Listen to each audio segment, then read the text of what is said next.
ला ला ला ला ला ला। आप सुन रहे हैं एजी एंटरटेनमेंट की धमाकेदार प्रस्तुति।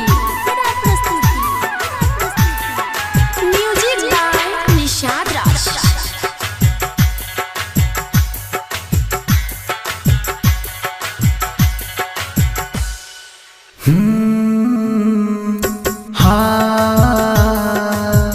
ला ला ला ला ला ला।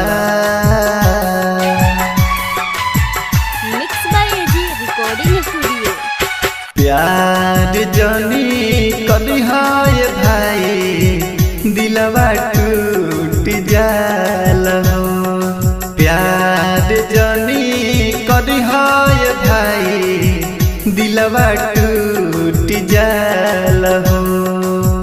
हर पल लागी दिल के भीतरिया मारे जैसे केहू भला हो।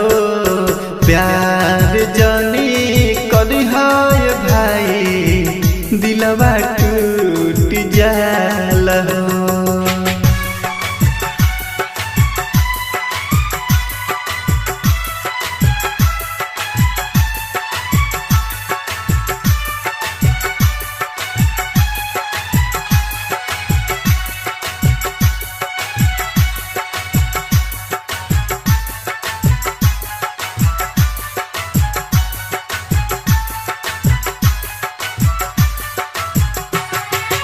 अखिया रोई सारा दिन नींद न आई जागी सारी राती हो। झिलमिल लोग की चेहरा जब न होई जाने से मुलाकाती हो। कुकी करे जब साथ में दिल जाली उनका हो याद में। छूट जकरा लागे ला भाई ऊपरे ता बुझाल हो।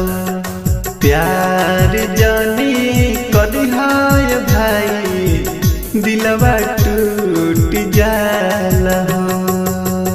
आप सुन रहे हैं एजी एंटरटेनमेंट की धमाकेदार प्रस्तुति।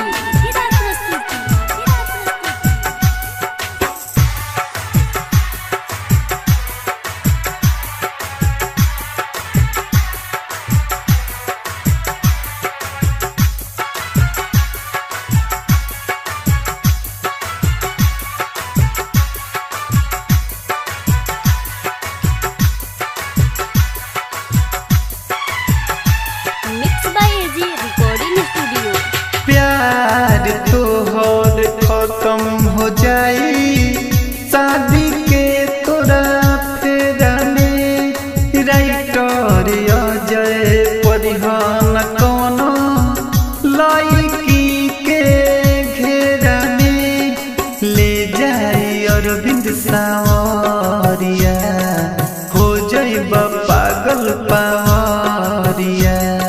शाहिद इरफान मंटू सुना परिहन प्यार के झमेला में।